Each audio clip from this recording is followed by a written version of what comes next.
আসসালামু আলাইকুম, আমার পেজ থেকে স্বাগতম। এগুলো কীভাবে বানাই দেখেন,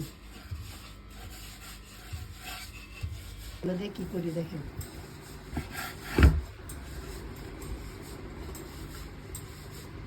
বানিয়েছি, তার দেশে কি বলে জানি না, আমাদের দেশে বলে সেমাই পিঠা। এখানে আমি 2 কেজি দুধ নিয়েছি, হাফ কেজি চাউলের গুঁড়া দিয়ে সেমাই পিঠাগুলো বানিয়েছি। আমি কিছু নারিকেল কোরানো কিশমিশ নিয়েছি, মশলা দিয়েছি। এখন আমি এগুলো দিয়ে দিব, দিয়ে কিছুক্ষণ জাল করে নেব। এখানে আমি খেজুর গুড় দিয়েছি অল্প, আর চিনি দিয়েছি।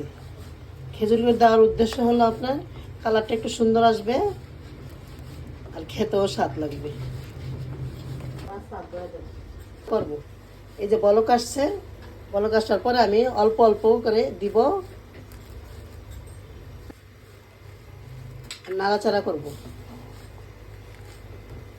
একটু বলক আসার পরে আবার অল্প একটু দিব, এরকম করতে করতে সব কটা আমি দিয়ে দিব। যতক্ষণ পর্যন্ত সিদ্ধ না হবে এতক্ষণ পর্যন্ত হালকাভাবে আস্তে আস্তে নাড়াচাড়া করতে হবে। রান্নাটা আমার হয়ে গেছে। আজ এই পর্যন্তই। ভালো থাকেন, সুস্থ থাকেন, আবারও দেখা হবে নতুন কোনো ভিডিও নিয়ে। আল্লাহ হাফেজ।